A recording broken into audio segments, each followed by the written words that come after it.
땅에서 일어나 눈을 떴으나 아무것도 보지 못하고 사람의 손에 끌려 다메섹으로 들어가서 사흘 동안 보지 못하고 먹지도 마시지도 아니한다. 그때 다메섹에 아나니아라 하는 제자가 있더니 주께서 환상 중에 불러 이르시되 아나니아야 하시거늘 대답하되 주여 내가 여기 있나이다 하니 주께서 이르시되 일어나 집가라 하는 거리로 가서 유다의 집에서 다섯 사람 사울이라 하는 사람을 찾으라.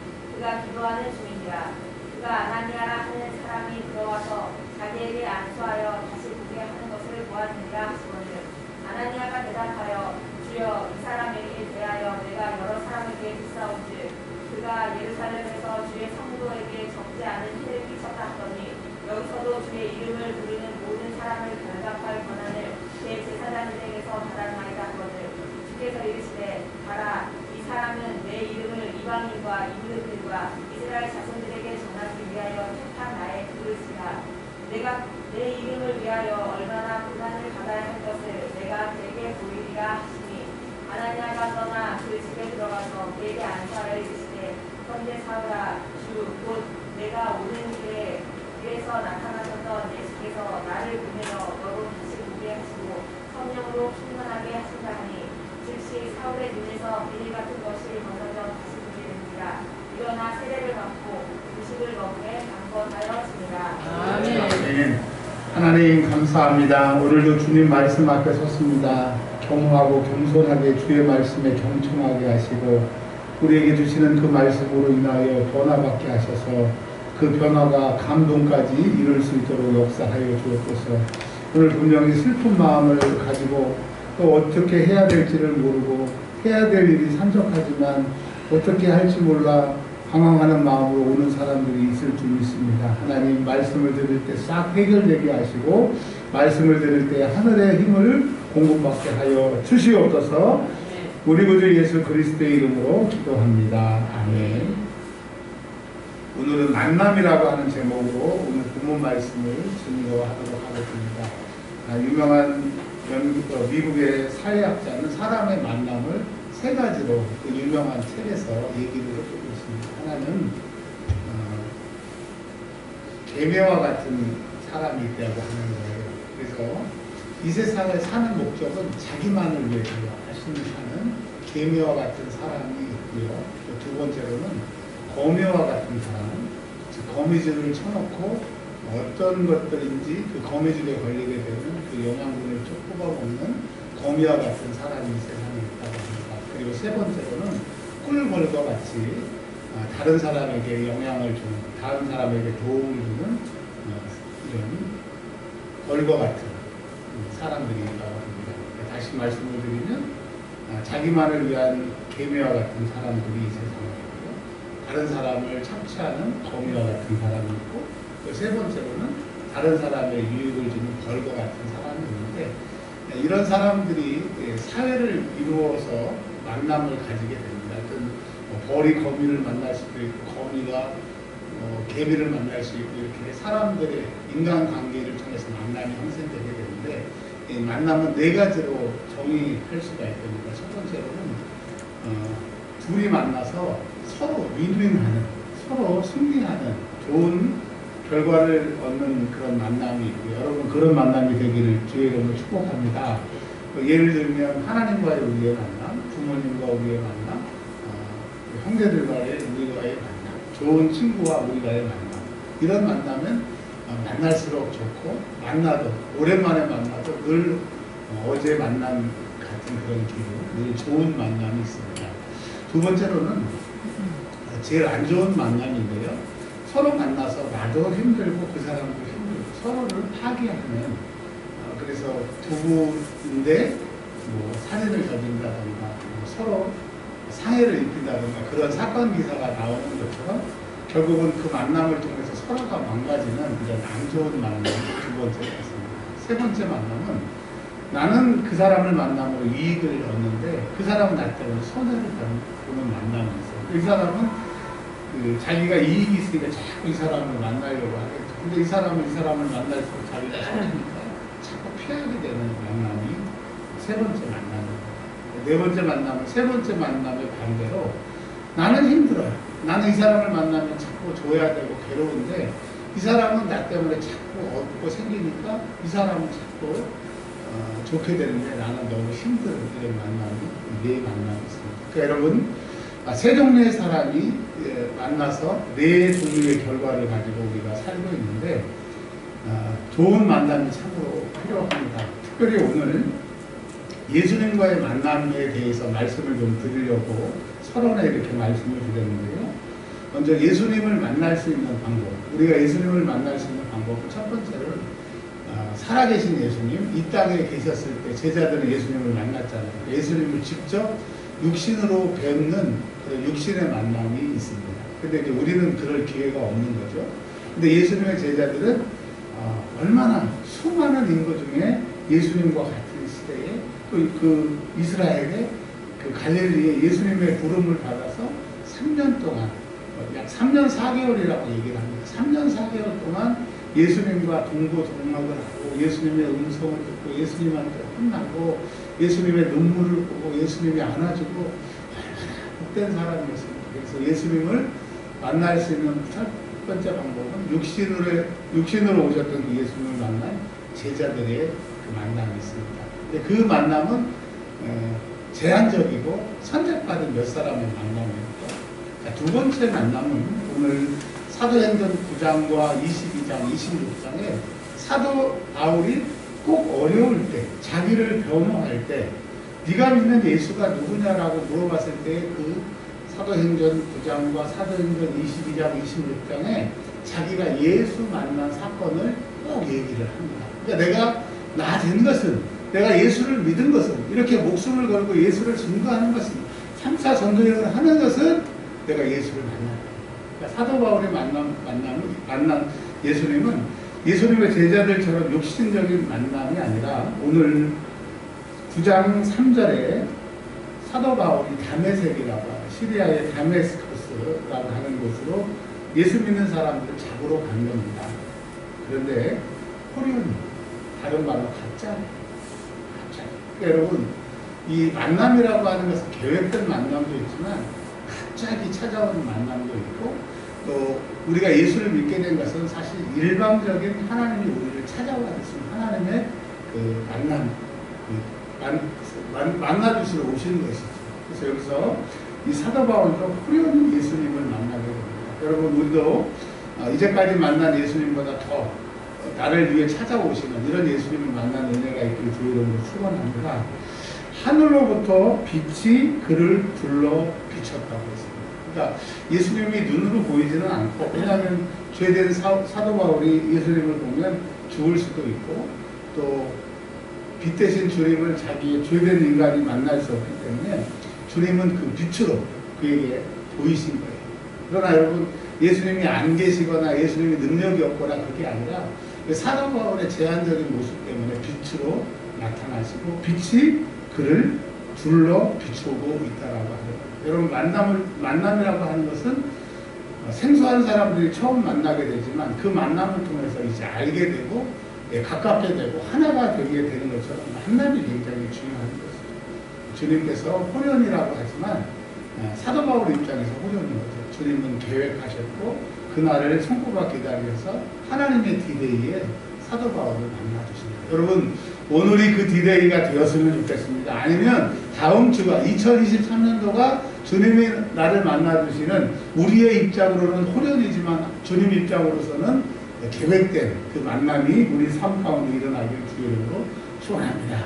이 만남이 있으면 인생이 바뀌게 되고 이 만남이 있으면 인생의 의미와 가치를 알게 되고 이 만남으로 통해 사도 바울이 재탄생, 재발견, 재위대함이 생기는 것처럼 누구든지 예수를 만나요. 근데 아까 말씀드렸던 것처럼 예수님의 제자들은 예수님을 만났어요. 그래서 귀신도 쫓아내고 전도도 했지만 또 어떨 때는 예수님을 모른다고 배반하고 또 어떤 제자는 예수님을 팔아버립니다. 그래서 여러분, 육신의 만남도 중요하지만 이 뒤에도 말씀드리겠지만 성령이 개입하시는, 성령이 함께 하시는 그 만남이 중요한 거예요. 여러분, 이제까지 우리가 예수를 만났다는 것보다 더 중요한 것은 성령이 인치시고 보증하셔서 확실한 영육 간의 만남이 필요하다는 것을 오늘 말씀을 드리려고 합니다. 자, 지금까지 말씀드린 것처럼 예수님의 제자들은 예수님을 만났지만 마가복음에 의하면 예수님의 제자들은 실패한 제자들의 모습을 보여주고 있어요. 물론 마가복음 전체가 예수님의 제자들이 다 실패했다라고 얘기는 하지 않아요. 그러나 마가복음을 보면 예수님의 제자들이 처음에는 예수님을 이해하는 것 같이 보이나 점점점 마가복음 끝에 보면 예수님을 오해한 모습으로 나오게 됩니다. 왜 이렇게 제가 확신을 하냐면 최근에 제가 학술지에 낸 논문이 이 마가복음의 이 제자들에 대해서 제가 학술지에 논문을 냈거든요. 그러니까 그 마가복음을 보면 예수님의 제자들은 예수님을 오해했대요. 그러니까 우리가 예수님 한 번 만났으면 좋겠다. 예수님 내게 나타나 주세요. 굉장히 중요하죠. 그러나 이 성령의 개입이 없는 눈으로만 보는 그 예수님의 만남은 예수님의 제자들처럼 실패할 수 있다라고 하는 그런 개연성이 있는 것입니다. 자, 이제 사도 바울은 예수님을 이제 9장 3절에 만나게 됩니다. 만났는데 비치는 비치는데 예수님은 분명 거기에 계시는데 사도 바울은 예수님을 볼 수가 없는 거예요. 왜 그러느냐? 영안이 열려야 주님이 내 옆에 계시고 빛으로 계시고 나와 함께 하시는데도 영안이 열리지 않으면 보이지 않는 거예요. 9장 18절에 사울의 눈에 비늘 같은 것이 지금 있는 거거든요. 비늘 같은 것이 벗겨질 때, 그럼 비늘 같은 것들이 벗겨질 때 예수님이 내 옆에 계시는데 보이지 않던 것들이 보이는 거예요. 여러분, 우리의 눈에 비늘 같은 것들이 벗겨지길 주님으로 축원합니다. 주님은 분명히 살아계시고 내 옆에 계시는데 우리가 안 보이고 만질 수 없고 느낄 수 없는 답답함이 있어요. 그거는 내 눈에 비늘 같은 것들이 덮여 있다고 성경은 얘기하고 있습니다. 자, 이 사도 바울이 9장 4절에 보면 땅에 엎드렸다고 했어요. 이 다메섹에 가보니까 다메섹 기념교회가 있는데 거기에 보면 프레스코로 벽화를 그려놨어요. 거기에 이 성경에 나와 있지 않지만 사도 바울이 말을 타고 이 다메섹으로 가고 있습니다. 가고 있는데 물론 혼자가 아니라 그 뒤에 9장 7절에 같이 가던 사람들이라고 했거든요. 거기에 프레스코 그림에는 사도 바울 말고 한 3사람 정도, 사도 바울까지 포함해서 한 4사람 정도의 그림이 그려져 있는데 실제로 뭐 사도 바울이 몇 사람을 동행했는지는 잘 모르겠지만 말을 타고 가다가 빛으로 예수님이 계셨는데 그 예수님이 빛으로 그를 감싸고 예수님이 그에게 음성을 들려주셨을 때 그가 말에 꼬꾸라지는 그 그림이 그 기념교회 지금도 남아있습니다. 사도 바울이 땅이 꼬꾸라집니다. 여러분, 예수님을 만나서 고개를 꼿꼿이 들면 안 돼요. 우리가 꼬꾸라져야 되고 내 자아는 죽어야 되고 내 욕심은 내려놔야 되고 나의 실체가 드러나야 됩니다. 그러니까 사도 바울이 예수님이 나타나니까 얼마나 두려운지 겁에 질려 있는 겁니다. 그 요한계시록에 보면 요한계시록 1장과 2장에 예수님의 그 현현의 모습이 나타나게 되는데 사도 요한도 무서워서 벌벌 떠니까 예수님이 두려워하지 말라고 그를 이렇게 깨우시는 얘기가 요한계시록에 나오는 것처럼 여러분 진짜 예수님을 만나면 두려워요. 왜냐하면 그분은 거룩이기 때문에 내 죄가 드러나기 때문에 여러분 예수님을 만남으로 그분의 거룩을 경험하기를 바랍니다. 그 말은 우리의 죄악이 드러나게 되고 이 추악한 것을 결별할 수 있다라고 하는 것입니다. 이 사도 바울은 예수님을 너무 두렵고 충격으로 리얼하게 만난 거예요. 예수님의 제자들은 별로 감동이 없었어요. 3년 동안 깜짝깜짝 놀랐지만 이런 뼛속같이 영혼 깊이 두려움까지는 없었다고 합니다. 여러분 우리가 예수를 만날 때 이런 뼛속까지 두려운 그런 만남이 있기를 주님으로 축원합니다. 특별히 대선지서 이사야, 에레미야를 보면 주님을 만날 때 그들이 덜덜덜 떠는 그런 모습들이 나오잖아요. 우리 주님은 거룩하시기 때문인 것입니다. 자, 이런 주님을 우리가 만나야 되는데 또 만나기만 해서는 또 안 돼요. 그분의 음성을 사울이 듣습니다. 자, 뭐라 그러느냐? 사울아, 사울아.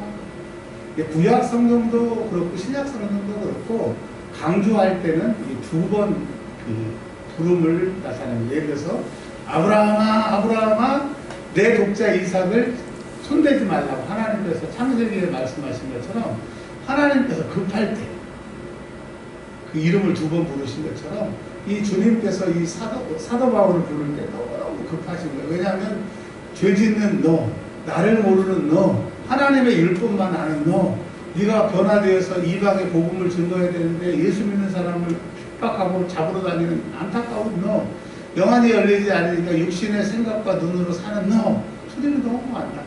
여러분, 우리가 영의 귀가 열리게 되면 주님이 원수나 여러분의 이름을 지금 부르시는 그 안타까워 부르시는 그 소리가 들리게 돼요. 그리고 영의 귀가 열리는 주님 우리를 보실 때 불가에 있는 자녀처럼, 물가에 나와 있는 자녀처럼 안타까워하세요. 이 주님의 심정이 느껴져야 기도가 나오고 그 주님의 마음이 느껴져야 오늘 예배를 드릴 때도 감동적으로 예배를 드릴 수 있는 거예요. 자, 주님이 이 사울아 사울아를 어떤 톤으로 부르셨을까요? 우리 주영 집사님, 사울아 사울아를 어떤 톤으로? 여기 전문가십니까? 어떻게? 9장 4절을 한번 불러봐 주세요. 주님이 사도 바울을 9장 4절에 어떤 톤으로, 왜냐면 우리가 잘 모르니까 한번 도와주세요. 사울아 사울아. 감사해요. 용기 내주세요. 집사님이 컨셉을 잡으신 것은 거룩한 주님의 그 컨셉을 잡고 그러신 거예요. 근데 제가 생각하기에는 물론 사도 바울이 듣기로는 우리 집사님이 부르신 것처럼 들릴 수 있었지만 아마 비통하고 애통하고 왜 그걸 모르니 좀 안타까운 마음으로 부르시지 않았을까라고 생각이 돼요. 부탁해요. 안타깝고 사울아 사울아. 네, 감사해요. 감사해요. 우리 교회 전문가가 집사님밖에 없습니다. 여튼 주님께서 사도 바울을 볼 때 너무 안타까워서, 사도 바울은 너무 무서워서 떨고 있지만 주님은 너무 사도 바울을 안타깝게 부르시면서 이렇게 얘기하십니다. 제 말에 근거가 있는 게 뭐냐면 내가 어찌하랴. 이 말 속에 뭐가 담겨있는 거예요? 네가 모르기 때문에. 세상에 그 하나님을 사랑하는 그 마음은 안다마는 네가 나를 모르니까 그 사랑하는 마음만큼 나를 핍박하는 거예요. 나를 박해한다고 주님이 안타까워하십니다. 여러분, 주님을 만나야 나를 안타까워하시는 주님을 알게 되고 내가 지금 어떻게 잘못 살고 있는 것을 주님을 통해서 알아야 바뀔 수가 있는 거예요. 예수님의 제자들을 이렇게 3번 죽는다고 얘기를 하시잖아요. 내가 십자가에 죽어야 된다고. 3번 얘기하시는데 이 제자들이 못 알아들으니까 예수님이 너무너무 안타까워하시고 요한복음에서 뭐라고 했어요? 내가 언제까지 너희와 함께 하겠느냐. 마태복음 17장에서는 귀신 들린 아이를 데려오라고 하시면서도 내가 언제까지 너희와 함께 하겠느냐고 안타까워하시는, 그러니까 사도 바울에게도 안타까워하시고 예수님의 제자들에게도 안타까워하시는 모습들이 성경에는 나와 있습니다. 자, 좀 말이 길어졌는데 정리하면 예수님의 제자들은 예수님을 직접 만났고 사도 바울은 예수님을 계시로 환상 가운데 만나게 됩니다. 근데 보면 사도 바울은 이때 예수를 만나고 사도행전 9장과 22장, 26장에 나와 있는 이 만남을 통해서 한 번도 뒤로 돌아가지 않고 뒤를 돌아보지도 않고 변심하지도 않고 경계하지도 않고 그의 열심이 줄어들지도 않는 확실한 만남, 너무나 완벽한 만남, 이 만남을 가지게 됩니다. 그래서 사도 바울은 다른 서신에 내가 예수의 헬라어로 스티그마, 즉 흔적을 가졌더라. 여러분, 흔적이 뭔지 아세요? 미국이나 카나다나 이런 목장을 하는 사람들이 소가 너무나 많으니까, 그리고 옆에 있는 목장의 소와 구별이 안 되니까 우리 집은 X자로 표식을 만든다 해서 불에 담근 X자로 소에다가 딱 찍으면 누가 봐도 소의 X자가 불 도장에 찍혀 있으니까 이거는 이온준 목장의 소구나 아는 것처럼 영원히 지울 수 없는 그 스티그마 흔적, 즉 예수의 흔적을 가졌는데 이것이 사도행전 9장의 만남을 말하고 있는 거예요. 여러분, 우리에게도 확실한 예수를 만난 스티그마, 그런 불도장과 같은 만남이 있기를 주의 이름으로 축원합니다. 능력받은 목사님들 보면, 큰 목회를 하시는 목사님들 보면 이런 스티그마, 둘의 만남이 한 번씩은 있어야겠죠. 여러분 우리도 그런 만남이 있기를 주의 이름으로 축원합니다. 근데 이 사도 바울은 예수님이 누군지도 모르고 하나님만 알고 하나님의 율법만 알기 때문에 그 열심으로 갈라디아서 우리가 공부하고 있잖아요. 갈라디아서 2장에 있는 것처럼 내가 내 선배들보다 나보다 나의 많은 사람들보다 더 열심을 낸다고 갈라디아에서 얘기하는 것처럼 그가 예수님을 모르니까 하나님의 일을 하는 것이 예수를 박해하는 거예요. 여러분 우리가 예수님을 만나지 않고 열심만 내서는 안 되는 거예요. 그 열심이 오히려 하나님의 일을 방해하거나 예수의 일을 방해하는 경우가 있다라고 합니다. 그러니까 누구냐고 물어봅니다. 근데 여러분 여기서 주여라고 하는 것은 그 당시에 물론 그 노예가 주인한테 주인님, 주여라는 뜻이 주인님이라고 하는 로드라고 하는 뜻인데요. 처음에는 주인들, 종들이 주인에게 주인님 이런 말을 썼어요.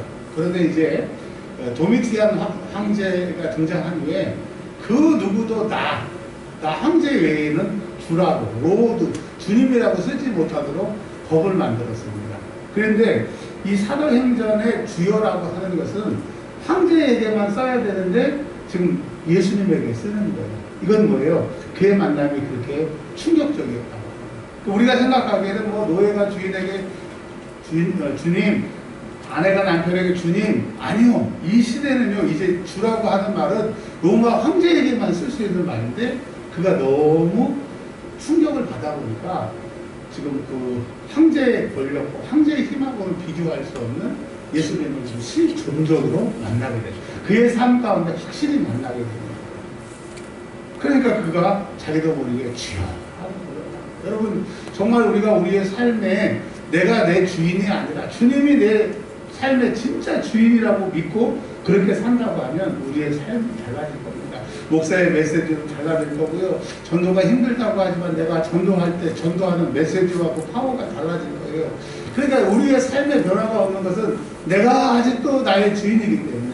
근데 주님이 나의 주님이 되신다고 하면 사도 바울처럼 바뀌게 된다라고 하는 거예요. 그래서 물어봅니다. Who are you? 당신 누구세요? 왜? 자기가 느껴보지도 못했던 그런 임재, 두려움, 그 위대함, 말할 수 없는 그 공포심, 거룩함을 느끼는데 자기가 한 번도 느껴보지 못한 그 경험. 와, 이거 확실하다. 이런 분이라면 내가 믿을만하다. 그런데 누구인지 모르니까 그러니까 주님이 누구인지를 알려고 그에게 와주신 거예요. 근데 사도 바울은 그게 호련한 만남 같지만 주님은 그 날을 계획하신 거예요. 그래서 in his time, 주님의 때가 있는 거예요. D-Day. 여러분 내 인생에 주님이 나를 만나주시는 그 D-Day가 있어요. 근데 여러분 그 D-Day가 당겨질수록 내 인생이 확 꽃이 피게 됩니다. 여러분 오늘 그날이 되기를 바랍니다. 이번 달이 그 달이 되기를 바랍니다. 이번 해가 그 해가 되기를 바랍니다. 아멘. 주님이 나를 만나주세요. 그러니까 내 기도도요 주님의 그 시간 인스타 주님의 때가 돼야 응답이 돼요. 아멘. 네? 우리 교회 부흥도 주님의 때가 돼야 부흥이 되는 거예요. 할렐루야. 아멘. 그러니까 예수님이 이렇게 얘기하세요. 나 하나님의 아들 예수야. 나 십자가에 죽어서 부활한 예수야. 이렇게 얘기하시지 않고 왜냐하면 그렇게 얘기하면 잘 모르니까 예수님이 사도 바울이 가장 알기 쉽게 이렇게 얘기합니다. 나는 네가 박해하는 예수다. 이 말의 행간은 이겁니다. 지금 네가 잡으러 가는 사람들이 진짜야. 그 잡으러 가는 사람들이 주인이 나야. 그 사람들이 그렇게 그 고난을 당하면서 내가 시켜서 그래. 네가 나를 만난 것처럼 그 사람들이 나를 만나서 그렇게 되는 거야. 라고 하는 말이에요. 여러분 사도 바울이 예수를 만나보니까 와, 그 사람들이 왜 이렇게 예수님을 믿는구나. 왜 예수님을 죽기까지 믿는구나. 만나보니까 알게 되는 거예요. 여러분 이 줄이 그랬나요? 일단 한번 가보시라니까요. 그런 것처럼 일단 한번 먹어봐야 맛을 알죠. 여러분 은혜는 받은 사람만이 하는 거예요. 아멘. 기도를 왜 하느냐? 기도의 응답을 받은 그 재미가 있으니까 기도를 하는 거예요. 기도를 왜 안 하느냐? 기도해도 재미가 없거든요. 그냥 기도를 열심히 하고 눈을 떴는데 2분 지났어. 그래서 다시 눈 감고 나라와 민족을 위해서 세상에 어제 2,000원 뭐 빌려간 사람, 10년 전에 빌려간 사람이 생각나서 그 사람을 위해서 기도를 해고 눈을 떴는데 상관이 났어. 여러분, 왜 기도가 힘드냐? 기도의 응답을 볼 재미가 없게 돼요.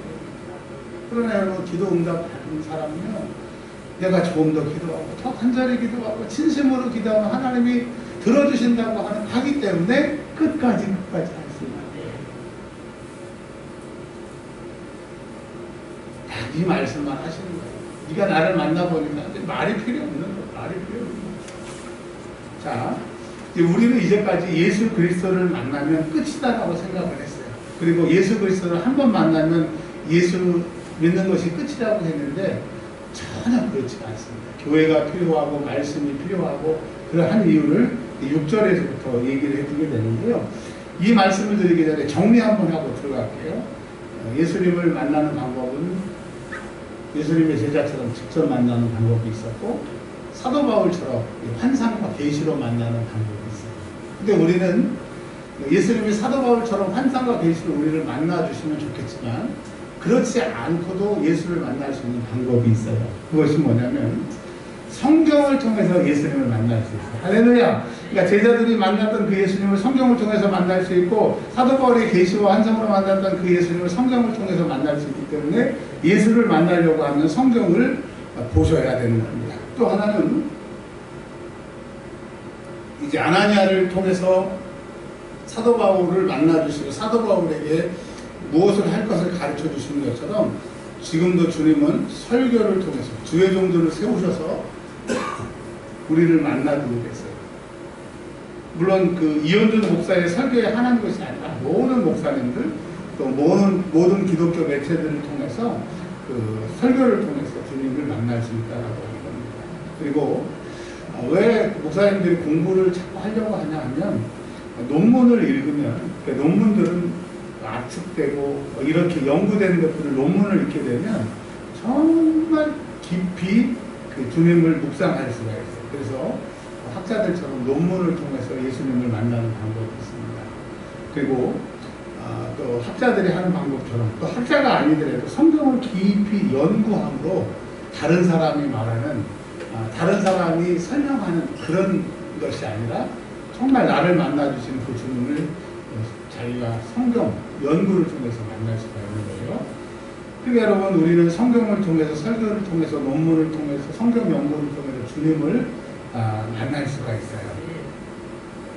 이런 것처럼 이 방법은 사람을 통해서, 물론 이제 성경을 내가 직접 만나고 성경 연구도 내가 직접 만나는 거지만 논문이나 설교라는 것은 대리자, 중재자를 통해서 은혜를 받는 방법이 있습니다. 그 얘기가 이제 6절에서 나오게 됩니다. 그러니까 내가 예수님 만났으니까 끝이다. 나는 직통 계시 받았다. 그런 것도 필요하지만 세우신 종들을 통해서, 특별히 요한계시록은 교회에게 주시는 말씀이기 때문에 이 교회를 통해서 일하신다고 하는 것입니다.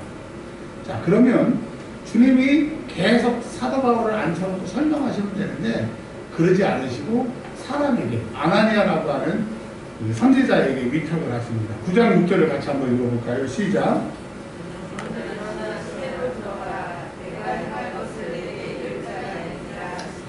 자, 예수님을 만나고 예수님이 자세하게 나에 대해서 가르쳐줄 그 사람을 소개하고 있습니다.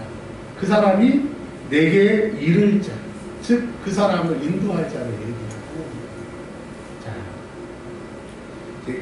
7절에 보면 다른 사람들은 예수를 못 만납니다. 똑같은 상황이었지만, 근데 9장 8절에 보니까 사도 바울이 예수님을 만나서 너무 좋은데 이제 예수님이 어떤 분이라는 것을 확실히 알고 자기가 핍박하는 사람들이 왜 저럴 수밖에 없는지를 확실히 알았는데 부작용이라고 할까요? 아니면 명현현상이라고 할까요? 그런 것들이 사울이 땅에서 일어나 눈을 떴으나 아무것도 보지 못하고 예수를 만났는데 상황이 좋아져야 됩니다. 시력이 0.5였는데 예수님을 만나서 2.5가 되고 1.5가 돼야 되는데 그런 것이 아니고 예수를 만났는데 눈이 안 보이고 그러니까 여러분, 이것은 눈을 멀게 하시는 것은 하나님의 뜻이 있는 거예요. 왜? 그 잘 보이는 육적의 눈은 소용이 없다는 것을 말씀해 주시는 사건이고, 두 번째로는 18절에 비늘과 같은 것이 있기 때문에 내 눈이 안 보이는 것이니까 이 비늘과 같은 것이 너를 덮고 있다고 하는 비늘의 존재를 가르쳐 주시고, 세 번째로는 이 비늘이 벗겨져야 됨을 가르쳐 주시는 것이고, 네 번째로는 18절에 보면 사울의 눈에서 비늘 같은 것들이 벗겨지게 되는, 주님이 이거를 벗겨주시는구나 하는 그런 영적인 체험을 하게 되고요. 다섯 번째로는 다시 보게 되는 것. 옛날에 보게 되는 것과 똑같이 다시 보게 되는데, 옛날에 보는 것과 다시 보게 되면 달라요. 왜 다르냐? 옛날에는 세상 것만 보이던 그 눈이 이 비늘 같은 것이 감쌌다가 떨어져 나가므로 이제 다시 보게 되므로 그가 영적인 것만 추구하고 예수만 보게 되고 하늘만 보게 되고, 그래서 나중에는 내가 하늘의 삼층천까지 갔다 왔다고 하는 영계가 열리게 되는 것처럼 예수를 만나는 것, 그 이후에 다시 영안이 열리는 이것을 경험을 하게 되는데, 누구를 통해서 하시느냐? 아나니아라고 하는 선지자를 통해서 하시게 된다. 여러분, 그러니까 내가 기도원을 가는 것, 성경을 보는 것, 연구하는 것 중요하지만 하나님은 사람은 완전할 수가 없잖아요. 그래서 그 믿음의 식구들을 통해서 협력하시는 방법을 말씀해 보고 계시는 겁니다. 9절에 보면 사흘 동안 못 보고 먹지도 못했어요. 그러니까 육신이 지금 죽는 거예요. 육신이 고통을 당하는 거예요. 그러니까 영적인 것이 부각이 되고 영적인 사람이 되고, 반드시 여러분 주님을 만나고 육적인 것이 죽어야 영적인 사람이 될 수가 있는 거예요. 근데 또 하나님은 사도 바울에게만 역사하시는 것이 아니라 아나니아에게도 역사를 하세요. 그러니까 여러분, 하나님의 만남은 사도 바울에게도 아나니아에게도 다 만나주시고, 이 두 사람이 다시 만나서 하나님의 일을 하게 하시는, 즉 합력하여 선을 이루게 하시는 하나님이시죠. 자, 어느 날 목사님이 기도했는데 이런 응답이 왔다라고 얘기를 합니다. 그러면 보통 성도들은 네, 아멘 하지만 이게 너무나 중요한 문제이기 때문에 또 자기가 기도를 해봐요. 근데 목사님이 말하는 거하고 자기가 기도하는 응답이 달라. 그러면 어떻게 해야 돼요? 다시 기도해보는 거예요. 목사님도 다시 기도해보고 성도분도 다시 기도해서 이것이 맞아야 하나님의 역사고 이게 진짜예요. 이게 맞춰봤는데 내용이 틀려. 목사는 헌금하라고 그랬는데 자기는 기도해보니까 헌금하지 말래. 그래서 다시 한번 기도해봤어요. 근데 목사는 끝까지 헌금하래. 근데 자기가 기도해보니까 헌금하라고 그러든지 하지 말라고 그러든지 응답을 받으면, 이걸 맞춰봐서 이 응답이 맞아야 하나님의 응답이지, 이 응답이 상이하면 하나님의 역사가 아니래요. 둘 중에 하나가 잘못 받았든지 둘 중에 하나가 거짓말하고 있다. 그러니까 여러분, 지금 아나니아와 사도 바울이 같은 하나님의 영을 받았기 때문에 같이 계시를 받고 있는 거예요. 그러면서 뭐라고 얘기해요? 11절과 15절에 너 가서 안수해라. 두 번째, 왜요? 그냥 가서 안수했으면 좋겠는데 왜요? 자, 15절, 네가 가서 안수해야 되는 이유. 주님이 그 다메섹에서 그냥 그런 능력을 주실 수도 있음에도 불구하고 하나님은 사람을 통해서 일하세요. 한번 따라서 하나님은 사람을 통해서 일하신다. 사람을 통해서 일하신다. 아멘. 그러니까 하나님께서 주의 종들이나 교회에게 사인을 주세요. 그래서 그 부탁을 받았을 때는 순종하는 것이 그 기회를 잡는 거예요. 근데 꼭 그 순종을 요구할 때는 내 상황에서는 할 수 없을 때 꼭 하나님 순종을 요구하시는 거예요. 할 수 없을 때 해야 그게 진짜 순종입니다.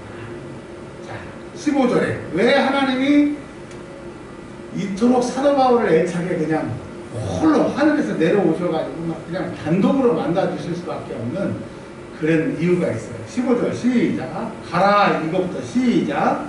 가라. 이 사람들 내 이름을 이방인과 임금들과 이스라엘 자손들에게 전하기 위하여 택한 내 그릇이다. 16절. 내가 내 이름을 위하여 얼마나 고난을 받아야 할 것을 내가 그에게 보이게 하시니. 아멘. 이 말씀을 15절과 16절을 요약하면 세 개로 요약할 수 있어요. 왜 사도 바울을 불러주냐? 내 이름을 전하라고 사도 바울을 부르셨어요. 여러분, 우리가 주님을 만나면 우리의 인생을 변화시키고 복받기 위해서 예수님을 만나려고 하지 말고, 내가 정말 예수를 왜 믿나? 또 내가 정말 예수의 그 귀하신 이름을 진짜 전할 수 있도록 주님 나 좀 한번 만나주세요. 이 목적의 계획이, 목적이 분명해야 돼요. 근데 여러분, 우리는, 특별히 저는 예수님을 만나려고 하는 의도가 단순하잖아요. 예수 만나서 팔자 고치고. 여러분 팔자 고치지 말고 정말 내 주님을 만나서 내 주님의 능력이 얼마나 큰지를 알고 그 주님을 내가 전하다가 죽을 수 있도록 주님 나 좀 만나주세요. 인생의 고백이 되시길 주 이름으로 축원합니다. 그러니까 예수님이 사도 바울을 만난 것은 내 이름, 즉 존귀하신 예수, 모든 죄에서 우리를 구원하신 그 이름을 증거하기 위해서 사도 바울을 부르셨는데 15절에 하반절에 나의 그릇이 되고 이게 무슨 말이냐 하면 편지는 편지 봉투에 넣듯이 하나님께서 꼭 이 시대에 그 지중해 터키를 비롯해서 그 지중해 이탈리아 로마 그 주변에 그 복음을 전할 수 있는 딱 선택한 한 사람, 그 사람, 그것을 나의 그릇이라고 해요. 여러분 주님의 그릇이 되기를 바랍니다. 그 은혜와 평강교회 왜 이현준 목사를 보냈느냐? 하나님이 여기에는 이런 성품의 사람, 이런 사람이 필요하게 여기를 보내신 거예요. 하나님은 실수하지 않으세요. 하나님이 미련하시지가 않다니까요. 여러분이 왜 이 교회에 왔느냐? 더 좋은 교회도 많고 큰 교회도 많고 섬겼던 교회도 많은데 왜 이곳에 보내셨느냐? 하나님이 지금 하나님의 일을 하기 위한 그릇으로 여러분을 부르셨거든요. 근데 우리는 그릇이니까 로마서 8장에 있는 것처럼 토기장이가 토기를 만드시고 그러나 토기는 왜 나를 이렇게 만드냐고 불평만 하듯이 우리는 그릇이기 때문에 잘 몰라요. 근데 주님은 그 그릇의 용도에 맞게 우리를 부르실 거예요. 근데 여러분 어떻게 해요? 주님이 우리를 그 용도에 맞게 만드셨는데 기쁨으로 그것을 쓰임받아야 되죠. 왜 나는 금그릇이 아니냐고. 제가 매일 주님의 나는 금그릇이 아니에요. 그러니 주님이 너는 저기 간장 종지로 만들어갖고 간장 종지로 쓰려고 그랬는데 맨날 금그릇 타려고 하니까 주님이 그 입을 담을 때까지 안 쓰시는 거예요. 여러분 주님이 나를 나의 그릇이라고 얘기해요. 그 일은 그 사람밖에 못하기 때문에 그 사람이 아니면 할 수 없기 때문에 그 일을 맡기시는 거예요. 왜요? 네. 주님이 그러신 거예요. 이 사역을 감당할 수 있는 게 너밖에 없기 때문에 죄인된 너를 찾아봤고 다메섹에 가는 너를 잡으러 갔고 내가 너를 선택했다. 그래서 이사야서는 내가 너를 지명하여 불렀나니 너는 내 것이라. 여러분 우리 남은 인생에 주님이 나에게 맡겨주신 이 그릇의 사명을 다하실 주 이름으로 축원합니다. 뭐 큰 교회가 되지 않아도 내가 큰 부자가 되지 않고 뭐 대단한 일을 하지 않아도 천국에 갈 때 그래 네가 내가 너에게 맡겨준 사명을 잘 감당했다 칭찬받는 자들이 되시길 주 이름으로 축원합니다. 그 달란트 비유에 아시잖아요. 5달란트 받은 사람이 몇 달란트 남겼어요? 5달란트 남겼잖아요. 그리고 2달란트 받은 사람이 몇 달란트 남겼어요? 2달란트. 근데 희한한 것은 여러분 1달란트가요 뭐 몇천만 원 이런 게 아니라니까요. 금덩이 50kg. 여러분 금덩이 50kg 한번 팔아보세요. 얼마나 어마어마한 돈인가.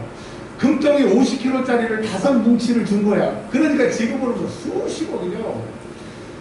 그런데 수십억을 줬는데 수십억을 남긴 사람과 또 2달란트니까 금덩어리 2개 5달란트하고 확실하게 차이가 있잖아요. 근데 주님이 똑같이 칭찬해요. 뭐라고 칭찬해요? 착하고 충성된 종아. 여러분 주님 보시기엔요 주님이 그릇을 그 사람에 맞게 만드셨기 때문에 큰 그릇 안 됐다고 속상해하지 마시고 내 그릇에 맞게 용도에 쓰임받으면 주님은 나를 착하고 충성된 종이다. 여러분 착하고 충성된 종이 되시길 주의 이름으로 축원합니다. 자, 시간이 많이 지나서 이제 말씀을 정리를 할게요. 한 가지 제가 더 말씀드려야 됩니다. 그가 내 이름을 위하여 얼마나 고난을 받아야 할 것을. 그러니까 주님이 그릇으로 불렀고 내 이름을 위해서 불렀지만 주님의 일에는 반드시 열매를 맺기 위해서는 여름의 뜨거운 햇빛과 가을의 여름의 뜨거운 햇빛과 가을의 뭐 여러 가지 태풍과 여러 가지 그런 것들이 오는 것을 견뎌야 열매를 따는 것처럼 고난이 있다. 근데 요한계시록 빌라델피아 교회에게 말씀하신 것처럼 내 말씀은 인내의 말씀이라고 하는 거죠. 그러니까 주님이 사도 바울을 큰 그릇으로 주의 이름을 증거하는 사람으로 사용했지만 그 태양을 몇 대나 맞아요. 40에 하나 가만 태형을 5번이나 맞고 강도의 위협과 뭐 죽을 고비를 여러 번 넘겼다고 하는 것처럼 여러분 예수 믿는 것은 쉽다 쉽지 않다. 쉽지 않다. 근데 어떻게 이거를 감당할 수 있느냐? 사도 바울처럼 예수님을 확실하게 뚜렷하게 만나는 사람만이 감당할 수 있다라고 하는 겁니다. 17절에 다 했어요. 17절에 아나니아가 자기 집에서 떠나 사도 바울이 있는 그 집에 들어갔어요. 그리고 아나니아가 안수했어요. 안수는 뭐죠? 머리 위에 손을 얹고 기도하는 거예요. 자, 안수하면서 이렇게 얘기했어요. 형제 사울. 지금 예수님을 만나기 전에는 사도 바울은 아나니아와 형제가 아니고 왼수입니다. 왼수. 아나니아도 잡아갈 판인데 누구를 만나니까 형제가 된 거예요? 예수를 확실히 만나게 되니까 아나니아와 사도 바울이 형제가 된 거예요. 내가 예수를 확실히 만나면 나는 주의 자녀였고 교회 밖에 있는 예수를 모르는 사람들이 나와 상관이 없는 사람이었는데 내가 확실히 예수를 믿고 세상에 나가 전도하게 되면 그들이 예수 믿고 나와 같은 주의 자녀가 되어 형제 자매가 될 수 있다고 합니다. 여러분, 그렇구나. 예수를 내가 확실히 만나면 전도도, 내가 예수를 확실히 만나면 세상의 삶도 달라진다고 하는 것을 얘기하고 있어요. 그래서 뭐라고 그래요? 내가 오는 길에서, 너 지금 예루살렘에서 다메섹에서 내려오는 길에 너 예수 만났지? 지금 아나니아는 뭐예요? 다메섹에서 예수 만났을 때 없었어요. 근데 예수님이 그에게 가르쳐 주시니까 그 상황을 얘기하는 거예요. 그 예수님께서 나를 너에게 보내셨다. 그래서 내가 지금 네 머리에다 지금 안수하고 있는 거야. 그래서 내가 얘기하고 있는 거야. 자기 아나니아는 지금 얘기하고 있어요. 손이 그 머리에 올라가고 있어요. 육신에 보기에는 그냥 사람의 머리에 손 얹는 것 같지만 주님은 그 의식을 통해서, 그 행위를 통해서, 그 고백을 통해서 일하고 계신다. 그래서 구약성경에 보면 내 귀에 들리는 대로 내가 수행하리라. 주님이 말씀하십니다. 여러분, 설교 시간에 선포하고 우리가 기도하고 합심하고 하는 거 왜 주님이 역사하시느냐? 그것을 내가 하라고 명령했기 때문에, 내가 책임진다고 하셨기 때문에 역사가 일어나는 거예요. 우리 교회 작지만 합심해서 기도 제목 놓고 중보 기도하면 거의 100%에 가깝게 하나님 들어주시잖아요. 아멘이죠? 왜? 주님이 책임져 주셨습니다. 너로 다시 보게 하라고 하셨어요. 그러니까 아나니아가 손을 얹으니까 눈에 비늘 같은 것이 벗겨지고 눈이 보게 되는 거예요. 만약에 아나니아가 불순종해서 안 오고 또 안수 안 했으면 사도 바울은 눈을 못 뜨게 되죠. 물론 주님이 다른 방법으로 하실 수도 있겠지만 하나님의 방법은 아나니아가 가는 겁니다. 여러분, 사도 바울이 예수를 만난다고 끝나는 것이 아니라 그 후에 사람의 사역이, 사람의 순종이 있어야 된다고 하는 거죠. 자, 가장 중요한 단어입니다. 성령으로 충만하게 하십니다. 이제 다른 제자들은 사도행전 4장을 통해서 성령 충만을 받은 거예요. 근데 이 사도 바울은 아직 성령이 누구이신지도 모르고 성령 충만을 못 받았는데 안수할 때 성령이 그를 사로잡아서 예수님의 제자들은 예수님을 봤어요. 사도 바울이 다메섹에서 예수님을 본 것처럼 봤어요. 근데 예수님의 제자들이 성령을 받기 전에 실패했다가 성령을 받고 능력의 사람이 된 것처럼 이 사도 바울은 아나니아가 안수할 때 사도행전 4장 2절에 그 성령이 그에게 임하게 되는 거예요. 할렐루야.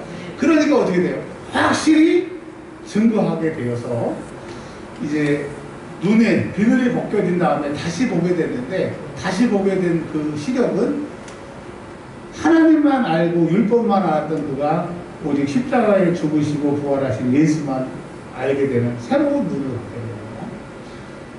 자기가 예수를 만나보지 못하니까 예수 믿는 저 미친놈들이라고 했던 사람들을 자기가 예수를 만나보니까 그럴 수밖에 없구나. 나도 저들처럼 숨겨야 되겠구나. 믿음의 사람이 되게 된다고 하는 겁니다.